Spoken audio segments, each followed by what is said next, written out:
ഉപയോഗിച്ച എണ്ണ വീണ്ടും ഉപയോഗിക്കുന്നത് ശരീരത്തിലെ കേന്ദ്ര നാഡീവ്യവസ്ഥയുടെ പ്രവർത്തനത്തെ തകരാറിലാക്കുമെന്ന് പഠന റിപ്പോർട്ട്. തമിഴ്നാട് സെൻട്രൽ യൂണിവേഴ്സിറ്റിയിലെ അസോസിയേറ്റ് പ്രൊഫസറായ ഡോക്ടർ കതിരേശൻ ഷൺമുഖന്റെ നേതൃത്വത്തിലാണ് പഠനം നടത്തിയത്. ഫാസ്റ്റ് ഫുഡ് ഭക്ഷണങ്ങളിലും തെരുവോര ഭക്ഷണങ്ങളിലും പല വീടുകളിലും ഡീപ് ഫ്രൈ ചെയ്യാൻ ഉപയോഗിക്കുന്ന എണ്ണ വീണ്ടും ഉപയോഗിക്കാറുണ്ട്.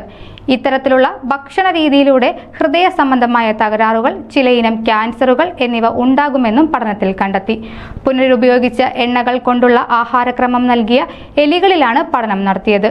ഉയർന്ന അളവിൽ എണ്ണ വീണ്ടും ചൂടാക്കുന്നത് വഴി അവയിലെ കെമിക്കൽ ഘടനയിൽ മാറ്റം വരികയും ഗുണകരമായ ആന്റി ഓക്സിഡന്റുകൾ കുറച്ച് ട്രാൻസ് ഫാറ്റുകൾ പോലുള്ള ഉപദ്രവകാരികളായ ഘടകങ്ങൾ വർദ്ധിക്കുകയും ചെയ്യും.